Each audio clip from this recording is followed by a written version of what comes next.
Hey, how you doing? Andy Whitehead here, Laptop Recruiter family. How you doing? I'm in the kitchen, so I might start calling this the kitchen diary. He's actually got a tea towel here with dog hair all over it. But you don't need to know that. So I want to talk about a niche. And the reason I want to talk about a niche is because I did a video about a month or two ago around about niche, and I was recommending, well, rather than recommending being directive, I was detailing niches that I've seen inside my program, which are clearly niches that are going to take off. It's a bit like, cryptocurrency being, in cryptocurrency, 2013, or it's buying land in Manhattan in 1891, or whatever it might be. So there are niches where there are dead certs. For example, cybersecurity, physical logistics, logistics around e-commerce, etc., etc. There's some absolute no-brainers. So the question is, if we go into a new niche, or we think about a new niche, why are we doing that? So before we get into why do we go into a new niche, let's go back to the basics of this. So you might be doing 100k a year, you might be doing 10 million a year, you're probably doing somewhere between 300, well, maybe 150 and a million. That's where you're probably at right now. That's most people who come to us. So when we talk about niche and should I change niche, what usually happens with somebody inside the program, so when someone, say for example, they join us doing 250, 300, 400, they get to a million, and then at that point they will often say, right, I'm going into a new niche, and we'll have this conversation. Usually we're button heads, and I'll say, don't do it. The man who catches 2 rabbits catches none. And if we look at some base metrics, so for example, if we're running a double R campaign strategy, when we look at the market they've executed on, so say for example they've only used 4% of the market, and in 4% of the market they brought in 1 million. How about we then next year we access 12% of the market to get 3 million, as an example. So often we get this question of niche, and the level is normally when someone's reached 1 million. That's for the one-man business, one-person business. They come in, my Skype's going crazy. So at that point they have had success, and we'll get to 1 million, and we've got the the endorphins, the dopamine rush, and all this good stuff. And if I go back to the original fast track notes, so when someone comes to us, we will usually have a 15-minute call first of all to make sure we're a mutual fit, and then we'll go into a strategy session, completely non-invasive, non-salesy. Just want to make sure that it's a fit. And at that point, go back to the notes. So you joined us doing 300k, you're now doing 1 million. When you joined us, you said that your outcome was to get to do 750, ideally in that first year. And then your 3-year vision was this. Okay, so what's changed? And what changes is we get carried away with ourselves. So as entrepreneurs, we are a special breed, a very special breed. I think actually a little bit cuckoo. If we knew it was going to be as labor driven and as emotional and as being like having a fight every day for points of your business, would you do it? No. So we're a special breed, entrepreneurs. Recruitment entrepreneurs even more so. Why? Because not in a normal business you're dependent on, you've got a service or a product and you've got one client. In recruitment you've got your service and you've got essentially 2 clients. You've got the client and you've got the candidate. It's even more chaotic. So we're a special breed. So I think what happens is we get to 1 million, and we've been doing 200, 300, 400,000 for 10 years. We get to 1 million, and it's like, fuck yeah, I've got the keys to the kingdom. I'm now going to go off and just prove my awesomeness in another niche. But what we should always revert back to, I've learned this the hard way. I'm very open about this. I lost everything 12 years ago, maybe 13 now, 2008, 9, yeah. We lose sight of what our outcome is here. So we get into proving that we are this epic, super business person, and we go into a new niche. It's not the right thing to do normally. So that's just a little bit of a caveat around what we're saying here. So what I'm not saying is you should go into a new niche. What I'm not saying is these are the hot niches. But what I am saying is validate what your outcome is. So I had a call with a gentleman yesterday, and I wouldn't usually speak to somebody at that point, an application call, but he came to us about 6 months ago, and I just know he's a really, really beautiful person. Our original fast track notes there, and he's a fantastic guy. You know who you are, you're in London, and you deal with psychiatrists, and you'll be watching this. So spoke to this gentleman, and he was referencing, right, I've been in this niche now for 4 months, I've got roles in, can't get candidates, etc, etc, etc. What do you think of the niche?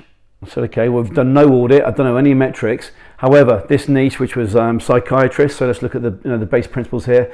In the UK, lockdown's been a big driver. If you look at the National Health Service, underneath that you've got psychiatrists, and you've got adult obesity, you've got child behavioural, you've got all sorts.